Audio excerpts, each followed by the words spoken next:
Welcome back to the channel, ladies and gentlemen. I hope you had a wonderful Wednesday and enjoyed everything you need to know.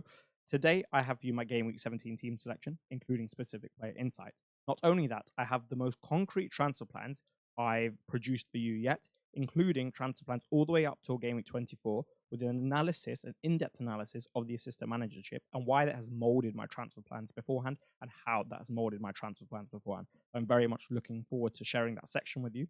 Just a quick recap of the announcement yesterday for those who missed it. I have launched my own community. There are 3 tiers which you could join. The gold tier is largely a supporting tier, and it pretty much ensures you get a reply to every comment and every question you put within the comments.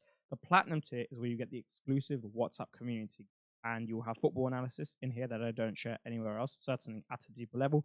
You will have FPL help, not only from myself, but other brilliant managers that you can relate to and probably have a somewhat similar understanding of the game to in terms of the level.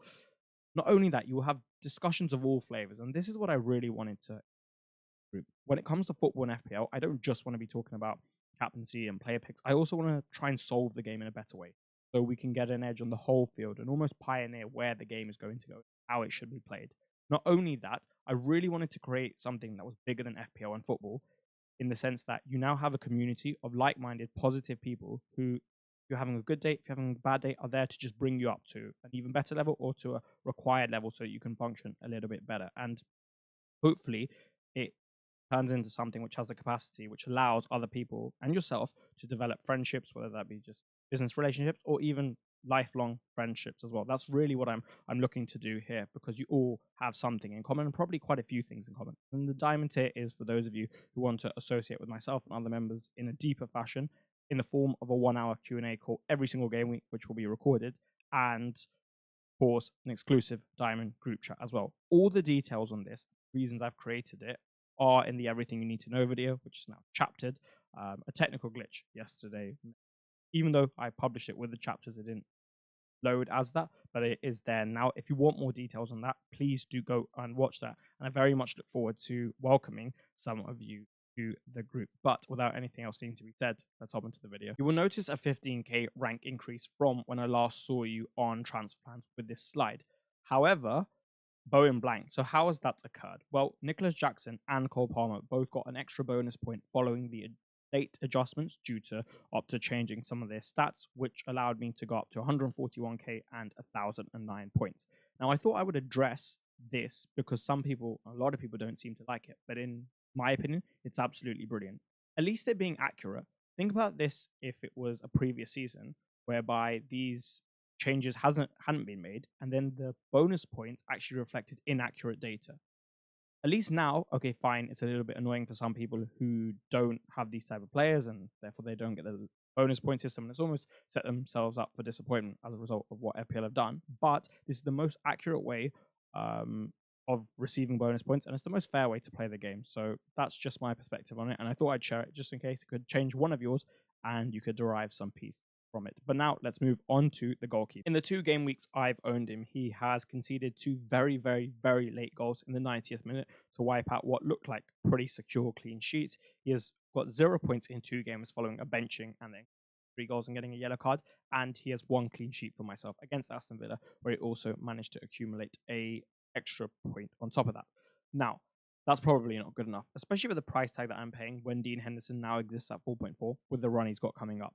You'll see in the transfer plan section why I'm slightly more hesitant when it comes to selling him, because I'm really looking at being super efficient with my transfer usage, and he doesn't really fit into that category anymore.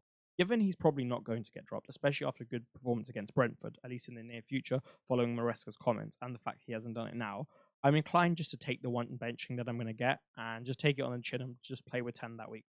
People have done it in weeks gone by, people have done it in seasons gone by, and certainly turned up with the green arrow. And plus, if there was any position you'd want it is the goalkeeper. And around that, not too many of the keepers that people own at the moment have the best set of fixtures. Certainly not Flecken for a lot of the guys who own him. So I'm actually likely to be keeping Robert Sanchez. And with the fixture on Chelsea have, I was looking at it more in depth with regards to Nicholas Jackson. He could genuinely be a season keep. It's better from an attacking standpoint, but even from a defensive standpoint, every game he has a high ceiling, and there are a lot of decent fixtures for us, at least in the medium term, I would say. So he's probably turned into one of the better holes now, in my view. I know I keep flipping and flopping with that, but variables keep changing and new ones present them.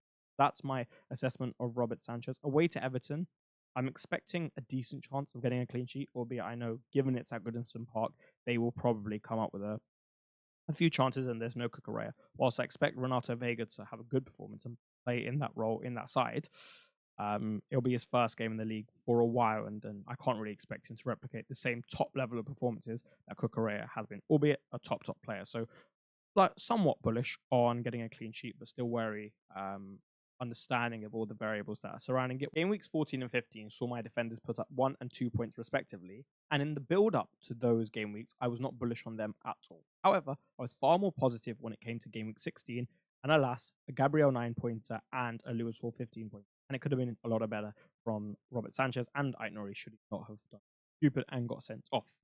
I'm again bullish on my defense, but as you will see in the transfer plan section, not only am I bullish on my defense this week, but I'm bullish on my defense pretty much all the way until game week 24 and maybe beyond as well. As I looked at it, it has a lot of longevity towards it, and I can use transfers down the line. Okay, you will see the inclusion of a man who started in my team, that is Anthony Robinson. He's recorded 6 assists this season, and that is quite spectacular considering we're 16 game weeks in, only that. The fixtures he's got coming up are very, very useful for my side. I don't really mind the fact that he has Chelsea away in game week 18. I don't really need him to play in that fixture. But in 17, 19, 20, and 21, well, the first of those 3, he has home fixtures, and then the away one's not too bad either. And there's some longevity to the run, and he plays for such a good defense. And they boast a very good level of physicality, so the floor of their defensive performance is automatically higher, and he has attacking upside. The second assist against Liverpool is no joke. That is a phenomenal assist to get. Yeah, sure, it's a better assist. There are so many elements to that which are so impressive, and that shows me that in a lot of different conditions, he can return for me. So I'm very much looking forward to owning him. Coming off the back of a 15-pointer, coming off the back of a clean sheet midweek against Brentford, well, tonight, coming off the back of Newcastle really improving and the left-hand side dynamics improving, not only as a unit, but also for him and Gordon in terms of their output.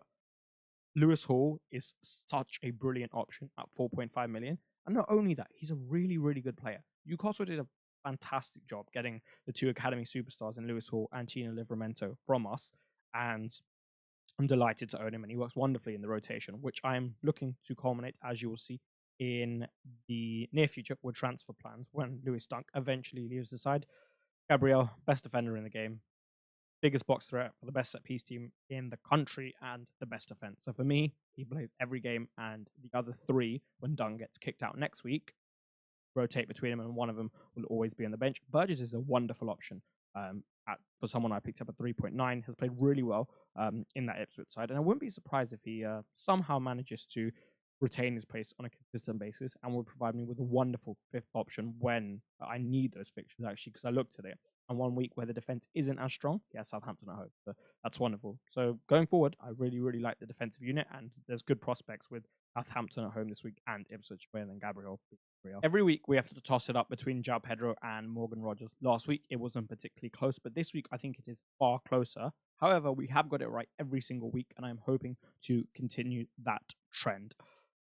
The reason I'm benching him is purely due to the name of Manchester City. I actually quite like it from a stylistic matchup. I think Guardiola's definitely had some issues with players who have good transitional capabilities, and he's been caused problems a few times, not just once, by a few different guys, and has been caught positioning at times. I think Rogers playing in that right-hand side 10 role has all the attributes needed to return in this game. And like I mentioned, not only have I seen Guardiola have some few poor performances, but even City, they're so susceptible to those transitions. They always have been, in the sense that that's the way to get at them, but especially when you have Gundogan at the base and you've taken a lot of the physicality out of their side, and the defensive unit isn't anywhere near as good as it has been, mainly due to it, right? I know Kovacic is back, but he's not, Base Eater is not got the biggest dual capacity. Sure, he'll help with retention significantly, will face less transition. Still, when those occur, Morgan Rogers is one of the best in the league at exploiting sides in that. So there's a lot going on for him stylistically, and the reason I'm benching him is primarily due to the fact that it is Manchester City. I'm just going to trust them to get the job done, It's an early kickoff, so you never really know how those go. And with Villa's back three, I definitely saw a lack of chance creation in the first game where we really saw that in the Premier League against Nottingham Forest. We'll touch on Joao Pedro when we get to that section. I'm not overly bullish on him, but I'm mainly playing him for his fundamentals and the fixture on paper as opposed to in reality. Bukayo Saka, Cole Palmer, and Mohamed Salah. Obviously, two of them, the last two, are going up for captaincy, and we'll talk about it then. These three are basically never going to be my team. I honestly can't see myself losing any of them. I have no interest in getting Erling Haaland, and there's no other better alternatives, really. Even if Saka blanks for 5 weeks, he's already done 3 of those, I'm still going to keep him because what he's putting up in terms of performances is certainly warranting more points, and they will come. And the fixtures after this, Palace won a pretty good, Ipswich at home, and then Brentford away, Brighton away. At least those games will be more transitional in nature, and it won't be a 3-on-1 on him every single time. So yeah, I'm looking forward to owning him for that. Salah Palmer will touch more in the captain's section, but why would I sell the 2 best players in the game? Jared Bowen got 2 more weeks in my squad. I really like this Brighton fixture for him. I think with the way they play, with how high their fullbacks go, he'll have far more opportunities than he did away at Brentford, and he should be back on his right side because I imagine one of Danny Ings or Nicholas Fulkrug starts and the other comes on. So that's definitely a good thing. We'll talk about his replacements in Game Week 19 after that Southampton fixture when we get there. The only thing with Brighton is I wouldn't be surprised following a few poor performances, they kind of kick it up again now because look, they were in a Champions League hunt now. They've fallen off a bit, so I think they've definitely got them more focused because that's what pain does sometimes. And I wouldn't be surprised to see very, very interesting affair for 2 teams who I think could slightly see some upward trajectory. As of now, let's move on to the forwards and why I'm starting Joao Pedro over Morgan Rogers. I expressed how I'm playing Joao Pedro for reasons that I really wouldn't in times gone by and probably in many occasions in the future. So why am I doing this? Even though West Ham I thought were very good defensively against Bournemouth, they impressed me. The whole side as a whole, I thought were fairly press resistant to an aggressive and high Bournemouth press, and in terms of structurally and the compactness, I thought it was good, and individually as well, there were some good performances, right? And there's definitely an upturn there. They've got a point away at Bournemouth. People were writing them off a little bit. They've got the win against Wolves, so they had a good performance against Leicester, albeit they didn't win. So there's definitely some upward trajectory there. And Joao Pedro at 9 isn't really the type to stretch the last line, nor is he the type that you want to really visit in. And huge hold up present, albeit he has so many qualities. And I think that's what functions better at 9 for Brighton. And when Joao Pedro's in the 10, he functions a lot better like that. But why am I starting him? Well, one, the fundamentals. He has penalties. And the other fundamental has got actually nothing to do. It's just that Manchester City are a much better side than West Ham. And I'm just going to trust that, right? The models say to play him as well. And the thing with Rodgers is against City, I'm slightly concerned with the ceiling, but City can always turn it on, right?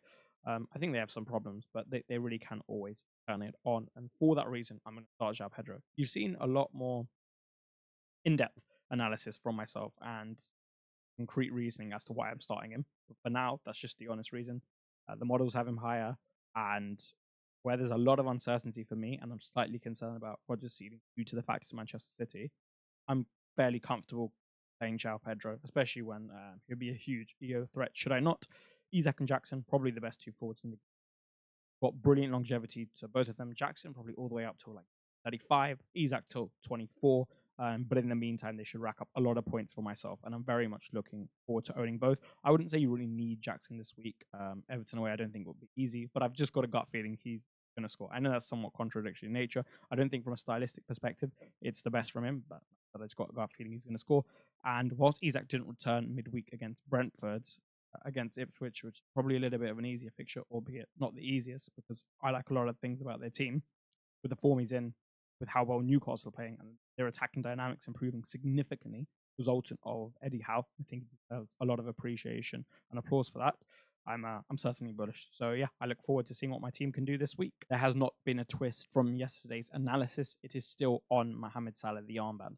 In a week where I'm not particularly bullish on either of the captaincy options, or at least they haven't fully convinced me as they have done in the past, I think taking on such a huge risk by going Palmer, given what the effective ownership of Salah will be, doesn't make much sense, especially with the analysis I presented to you yesterday, with Tottenham being likely a better stylistic fit. One thing that has made me more comfortable captaining Salah, something I spoke about with Spurs last week actually, in how when they play Thursday, Sundays, and they have that short turnaround, they've done a lot worse. And again, They have Man United, which will be a tough fixture. You'd expect a fairly strong side. And then they have Liverpool at home on Sunday, which will be a very intense game. So I don't think that's great for them. And as a result, it will definitely, almost definitely, 99.9% be going on Mohamed Salah. And whilst my team is very template this week, and that's not really like me, I'm looking forward to at least I hope they should be able to get a very solid rank gain without too many effective ownership threats and good prospects for my team this week, even if they're pretty much all playing away. As expressed at the start of the video, this is the most concrete my transfer plans have been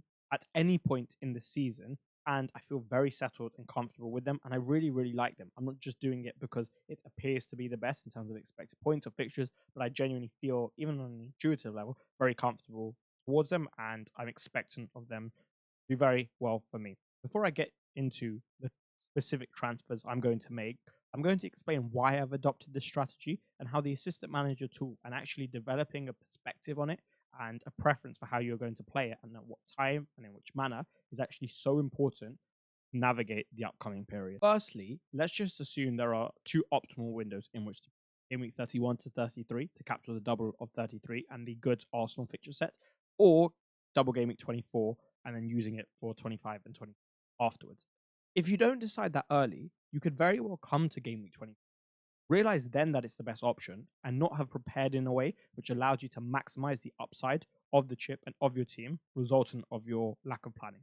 That is not something that I want to be doing. I don't really want to be guessing around it. I want to have a clear plan and capture what I believe is the maximum upside. And for me, it's in one of these strategies. There are three strategies which I think are probably the best within the chip, or at least three of the best, specifically relating to double game week 24, which is where I think is probably the most optimal time to play it. Number one is your triple captain Salah in double game week 24. You look at Bournemouth away, Everton away, and you think, you know what, there's two hauls for me there, 25-ish points. I'll take that over all of the guys who have already used it, all of the guys who were going to use the assistant manager tool, and all of the guys who just aren't bothered to use a chip in this period for whatever reason, right? And there's probably quite a lot of people. Like, you go through a content creator, I imagine it's like 20-25% have used it. A lot of people will be manager tool, whether it be on Slot or someone else. So yeah, moving on to Arnie Slot, you use the assistant manager tool on him in double game week 24, and then you capture the upside in 25 and 26 as well. This allows you to play very aggressively beforehand because you don't have to get another Liverpool player in. You just have to ensure that you don't have three blocking yourself, and there's less preparation needed for the transfer, right? Because you'll only need to have two Liverpool assets, probably Salah, Van Dijk, and maybe an Everton asset, should you wish. Going back to the triple captain double game week 24 with Salah, because you'll need three Liverpool assets, and it could very well be Trent, Van Dijk, Salah. That's an awkward squad structure and a different one to the template or optimal one now. Therefore, you would need to plan to some extent, hence why I expressed that. But outside of that, you could still play aggressively as long as you've got a route to getting those funds to the back of the team very easily. And then my preference. Assistant manager on Sean Dyche in double game week 24, and then using free transfers in 25 and 26 to target the 5-team rule to really maximize my upside and try to replicate something similar to what Oliver Glasner would have done last season with Palace towards the back end of the season and get about 70 to 75 points. Okay, but for me to do that, I must have free transfers in the bank, and ideally I'll have 5, and that's the plan, as I'll show you when I return to the previous slide. Okay, because I would like to have some downside protection. I don't just want to go AWOL with my risk, right? I'm already going very risky, so I will have downside protection in the form of likely a triple Liverpool in my squad, and then also some Everton players for that double. That's probably more of an upside player, but I guess that indirectly manages my downside given they've got an extra game as well. And like I said, the 5-team rule, I'll exploit that in 25. Things will change with the league status, things will change even with the players. But if it was how it is now, I would play on Lopetegui in 25 against Brentford at home, and then I'll play it on Howe in 26 against Forest at home. 2 games which I could see both of those sides winning, and they exploit the 5-team rule. This really is a problem of utility. Where do you think you're going to get the most utility out of the chip? Is it using it in the fashion that I'm looking to do so in 24 in an aggressive manner? Or is it using it in 31 to 33 and playing the triple captain now? Because of course, are we playing the triple captain then? You have to factor in not only that, but also the opportunity cost of the transfers beforehand. I'm rolling consistently pretty much from 20 to 24, right? There'll be little windows of opportunities. Maybe, I don't know, Phil Foden, who we'll come on to, has Leicester at home, and you want him for that 1 week, and next week you want De Bruyne, and the next week you want Bruno, right? I'm not going to really be able to do that because I have to bank those free transfers. I won't really be able to go against the template because I've already got quite a template squad. Okay, so that's the opportunity cost I'm taking because I think the upside that I'll unlock in 24 outweighs the upside that comes before or even after. So yeah, that's why I'm doing it, and that's why it was so important to understand why you're doing what you're doing with the assistant manager chip, because it really forms the basis for your plans from now on. And I will explain to you what I'm going to be doing with relation to the players. So now you understand why I'm doing what I'm doing. Let's look at what I'm doing. Okay, one free transfer has already been made in form of Nori to Anthony Robinson. You've seen that, and I will be rolling the other. I could just play Lewis Dunk at home to Brentford in 18, or I could get Munoz, who I'm going to have to get 19 anyway, not for Southampton at home, but play him in 18 away at Bournemouth. And I'm actually thinking I'm going to do that in 18. It ensures that I don't really play with fire in terms of price changes. Lewis Dunk could go down and Daniel Munoz could go up, so that's a 0.2 swing potentially. And I just don't really trust the Brighton defence at the moment. Brentford have got a back with a lot of firepower, and Munoz has got so much more upside than Dunk in terms of attacking upside that I'm happy to go there. That gives me Gabriel, Robinson, Munoz, Hall, and Burgess. I have looked at that all the way up to 20 and past. And whilst the rotation from a fixtures perspective isn't great, it's very good. And as players, that's magnificent. Gabriel has that huge goal threat from set pieces. And then Robinson and Hall have the open play assist threat and Hall set pieces to an extent. And then Munoz has the open play assist threat and goal threat. That's magnificent. And Robinson and Munoz and Hall all play the side, both very impressive levels of physicality. They all within them have good dual capacity. Palace slightly less so, but not less. And the defensive performances have certainly been something to note in the recent past. So I'm very happy just to rotate between them. Like I said, the fixtures are very good. They're not great, but the players I think are great, especially at their price. Facilitate so much going forward with the team that I boast currently. Okay, the only other move I need to make really is to get rid of Jared Bowen. In 19, he will likely go for Gordon, who doesn't have the best fixture in 19, but I like it after that, and he looks a lot sharper. I would love Eze, but I'm just not dealing with the expected minutes problem, especially if he's not returning at a sustained level of output, or some other mid-price mid. Who knows? Maybe Dominic Szoboszlai catches fire. Jamie Carragher did allude to the fact that you probably need more from a Liverpool number 10 in terms of output, and I would be inclined to agree. So who knows? If he catches fire, could be a nice option if he has secure minutes. The only other thing I'm considering is buying the player and the midfielder, which is the only one that I'd actually really like, and that is Phil Foden. I'd like him from 18, but from 19, wonderful. I think the fixtures are great. He's pretty much only going to play in that number 10 role, and he can score a lot of goals from there because when he gets in those positions with his ball striking from range, he need too much else apart from just put it in there for him and he'll do the rest. So I really like that as a differential, as a high upside differential for someone I can trust in such a good team. Okay, fine, they're in bad form at the moment, but it's still City. Talent they have. That's something I'd really like to consider. My route would basically be I had to sell Nicholas Jackson to Chris Wood, okay, which isn't actually that bad. Like it's Chris Wood at the end of the day, right? So that's the only other thing I'm considering in 19. That would mean I arrive at game week 24 with 5 free transfers. If I don't, I would theoretically arrive with 6 if I was able to roll all of them, but maybe I just use one in the meantime to set myself up, right? Maybe Sanchez goes, who knows? So yeah, that's the transfer plans. Apart from Phil Foden, extremely solid, and with Phil Foden, it's playing with fire a little bit. There's a lot of upside there. I think in that 4-game span, the wonderful differential turn. That is all she wrote, ladies and gentlemen. I hope you enjoyed the video. If you did, please do drop a like on it. I checked, and it is now 37.3% of you who watch regularly have not subscribed. And that is a big improvement. I'll take the 3% improvement. So for those of you who have not, consider subscribing as we push and push and push for 6,000 subscribers. And I would be very grateful if we could hit that before the end of the month. It would be a fantastic achievement.